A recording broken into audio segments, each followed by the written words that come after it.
Hello, I'm Don Hammock, Sports Information Director at Mississippi Gulf Coast Community College. Thank you for joining us for the 16th season of Bulldog Blitz, coming to you from Senatobia and Bobby Franklin Field, where Gulf Coast gave number 4 Northwest Mississippi everything it wanted, losing 28-24 in the last 2 minutes of the game. We're going to talk with Jack Wright while we take a look at some highlights. Then we're going to introduce you to Rico Dorsey, sophomore wide receiver, in a feature we're calling this year 10 Questions. And lastly, we'll meet the new strength and conditioning coach, the first ever at Gulf Coast, Larry Howard. Stick around. Here at Bobby Franklin Field, after Gulf Coast lost a tough one, 28-24 to number 4 Northwest. Coach, I think you saw some good stuff. You saw some bad stuff tonight, probably. Yeah, we made plenty of mistakes. We'll look back at the film tomorrow, and we'll be an inch away here or making a play from a different outcome, and that'll be tough to stomach while we're watching the film, but the effort was undeniable. It was there till the bitter end, and that makes me a really proud coach. You never want to lose, but you cannot fault our kids' effort. They fought to the very, very end, and I love them all for that. We'll talk about the offense first. In the second half, I think y'all got a little bit untracked and were able to rally and take a lead in the fourth quarter. Did y'all change anything, just execute better? What happened? I think we ran the ball a little better. That established that a little bit more. I'm not going to say we ran it great, but we ran it better. And I think that opened up maybe some stuff on the outside. Had a couple of guys on the perimeter make plays, and that's kind of the game plan every week, is to establish the run and get in there and get some tough yards, and we did that, I think, coming out of the locker room in the second half.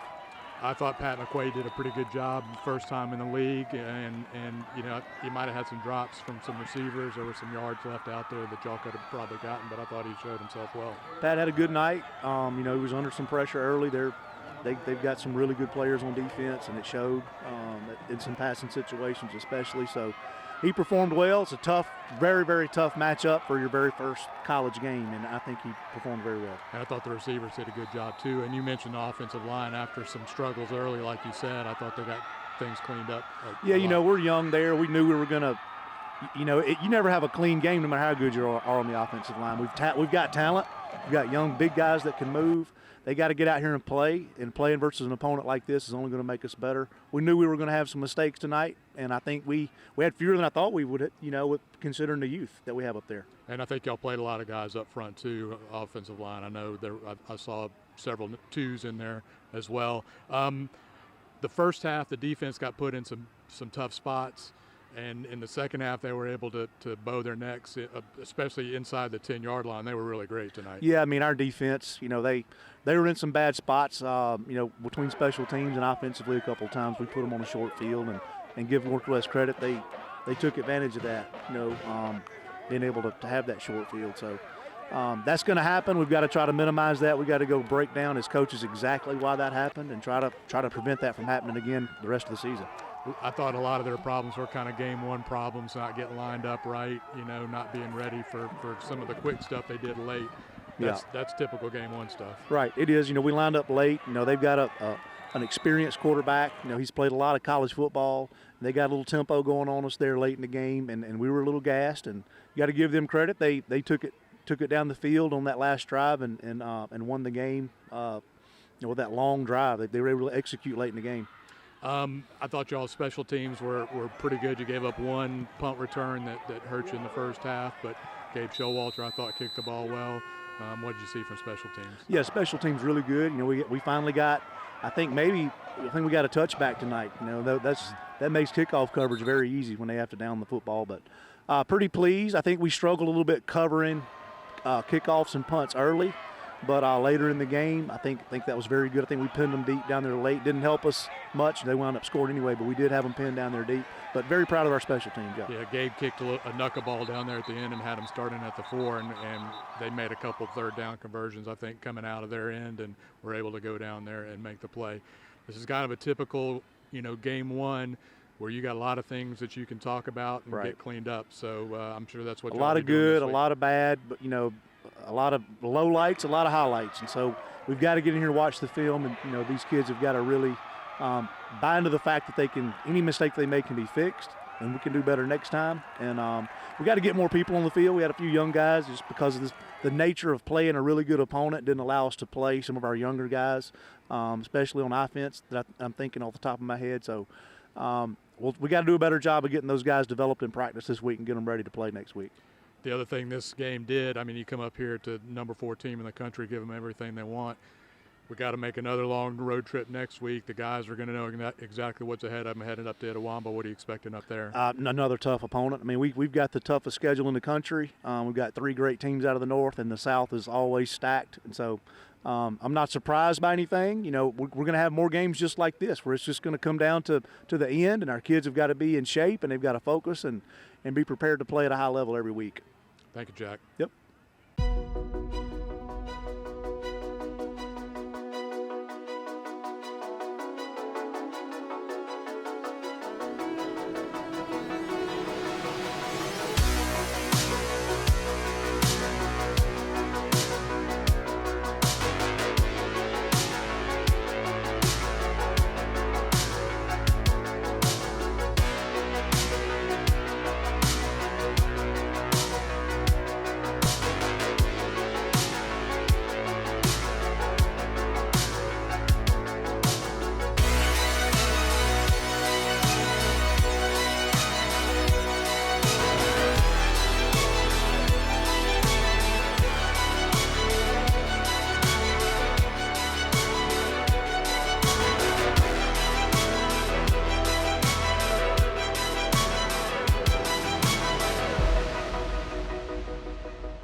We're going to introduce you to sophomore wide receiver Rico Dorsey.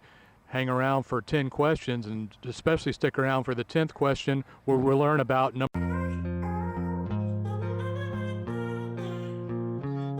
I'm Rico Dorsey. I'm from South Carolina. I played football here in Mississippi my 12th grade year. Then that's what led me to Gulf Coast, so led me to know about Gulf Coast. I started playing football when I was real young. I started off at flag football, so however age you can be, maybe 3 or 4, and I kept going on up to Part 1, and I've been playing football majority of my life. I love football just because the contact, the physical contact, and just right now because it's all year round, to give you something to do all year round, keep your mind off things that something ain't going good at times. It's aggravating at times, but it's a job now, so I love it because I've been doing it all my life, basically. If I could only eat one food, it'll probably be pizza.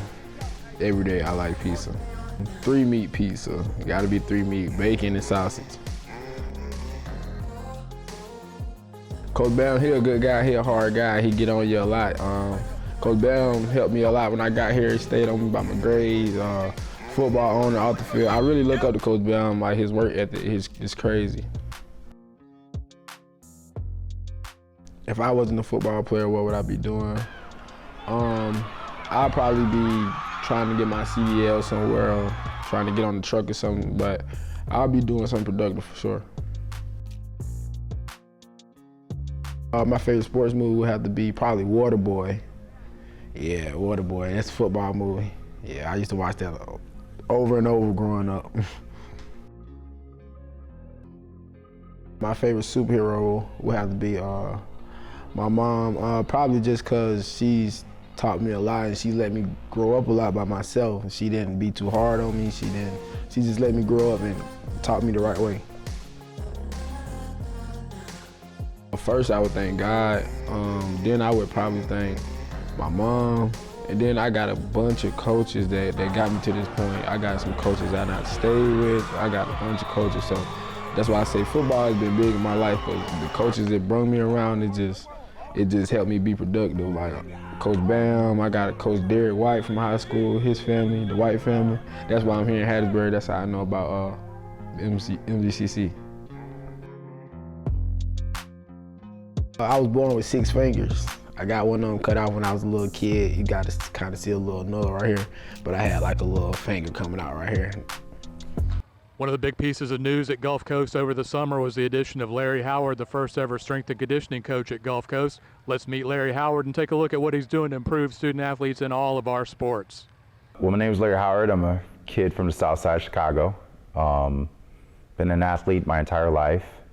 Had an opportunity once I got out of college to get into the exercise science personal training world. I missed team sports. And when you miss team sports, you find a way to get back into it. Spoke with a couple of my mentors. The world of strength conditioning became something I was introduced to. Unfortunately, growing up, Southside Chicago, we didn't have strength coaches. We just had teams that facilitated workouts themselves, which for me has led to 2 injuries, 2 major ones, ACLs. And as a result, I've made it my business to learn what I need to learn to try to invest in the next generation of athletes. I love helping people realize their potential. Faith is important to me, family is important to me, and what I do here to help these athletes get better is extremely important to me. So I guess you could say it's pretty simple. I'm a man that loves barbells, loves dumbbells, loves the ability to see people build better bodies and hopefully prevent their injuries and keep them on the field to do the best they can. The program that I implement as a strength coach is a movement-based program. I look at the demands of the sport, I look at the demands of the athlete, and then I customize what my approach is based off of that. All sport is movement. It's movement in different planes, it's movement with different loads, it's movement with different demands, different energy systems. So it's extremely important to understand each of these components and to customize it based off of whatever the demands are. For me, with a movement-based program, my goal is, number one, to mitigate injury. You can't really prevent injuries. Some injuries can happen, they just might be freak accidents. But you can mitigate some. And by mitigating, you look at the biomechanics of the athlete and you make sure that they are implementing the right movement patterns with proper load and proper intensity and progression. And as a result, you're able to then help that translate to their sport, which increases their performance. So the 2 goals are injury mitigation and performance enhancement. I want them to be able to play their sport longer, better, as better athletes, and then also play it with as few injuries as possible. So, as I mentioned, I was an athlete, got an opportunity to do some training, both high school, college, all that stuff. Post-college, I started off in corporate America, thought that's what I wanted. Transitioned to the exercise science field where I did personal training. I worked with the Armed Forces as a readiness, PT readiness coordinator. I've had opportunities to work with different athletes, and then I decided to get my master's degree. And during my master's degree, I had an opportunity to intern at the University of Illinois, Chicago with pretty much all their sports. While there, I fell in love with strength and conditioning, and I made it my business to really pursue that profession. Fast forward, finished my certification, my Certified Strength Conditioning Specialist certification through the National Strength Conditioning Association. And then I was offered an opportunity of a lifetime to come to the United States Football League, the USFL in Birmingham, which happened this past spring. I worked with over 400 football players, of which about 60 of them are now in the NFL. With those football players, we worked on a movement-based program. We helped with performance enhancement, injury prevention, making sure that they were working on flexibility, mobility, stability, force production, all of the different things that help them be the best athletes that they can be. While there, I grew tremendously under the tutelage of Coach Jack Wright and Coach John Cook. Both of them have mentored me in addition to other coaches. And then I was notified that this opportunity was available, actually via my mentor, Coach Woodfin. And he said, hey, I think it's to be a good opportunity for you to grow. It'll be a lot of learning, obviously, but I think you're ready for this. So I applied for the opportunity. He obviously gave me his blessing, and now I'm here. And it's been a phenomenal learning experience, obviously. I have him as a mentor to still rely on heavily. So, I'm obviously calling him like every week, running things by him.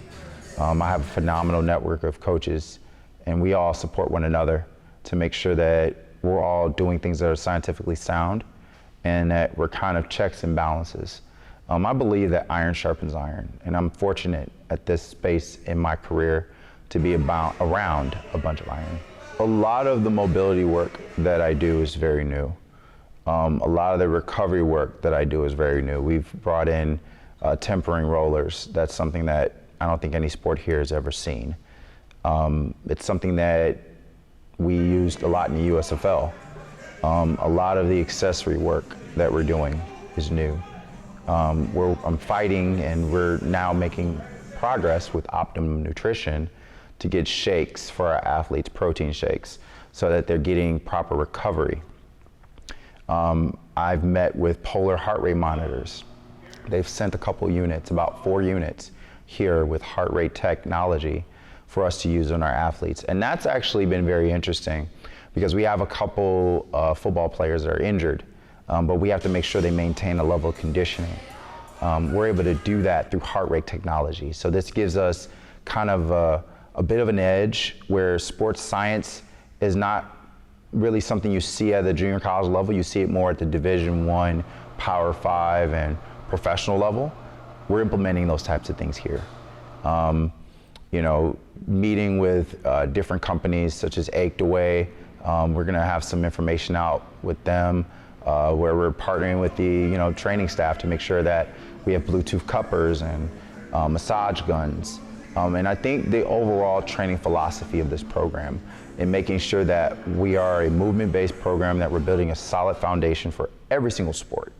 So that every sport is lifting with proper mechanics, every sport is lifting with intention, integrity, and intensity. So that each athlete that does matriculate through this program eventually goes on and they know what a really good strength and conditioning program looks like. I am impressed. They are receptive. I've got a warm welcome from many of the athletes. I appreciate their patience with this process, as it is a process. And I appreciate them trusting me with, their strength and conditioning. I'll say this, my mentor told me this a while ago. As a strength coach, you may have sometimes 8 to 10 months to help an athlete get to their full potential, right? You may have that for 4 years. Some of these athletes, the stakes are high. You have scholarships, you have future opportunities, both at the Division I and the professional level. So when you, as a coach and as a strength coach, come up with a program, you have to be very thoughtful because all of that's at stake with every single athlete that you work with. And the fact that they trust me to be able to implement that and to be able to work with them and help them get better has been phenomenal, and I appreciate it. I appreciate their buy-in. And I appreciate their willingness to, adapt to something new. I just want to say, obviously I appreciate the staff here, the coaches, the administration, everyone that has opened their arms and helped make this transition. Transitions aren't easy. I'm not gonna sugarcoat it and make it seem as if it's an easy thing to pick up and completely relocate and then start right away. But I appreciate the fact that, the support from coaches, of all the teams, the support from the administration, the support from the board, and making sure that we're setting this program up to be successful. I can't understate that enough. It has been, or overstate that enough. It has been truly a blessing to have their buy-in and support with this program. And I'm excited to bring Division I level programming and implementation and execution and a strength program to this, to this school. Thank you for joining us for the first episode of Season 16 on Bulldog Blitz. We'll see you next week from Fulton, Mississippi, when the Gulf Coast Bulldogs travel up there to take on E01. See you then.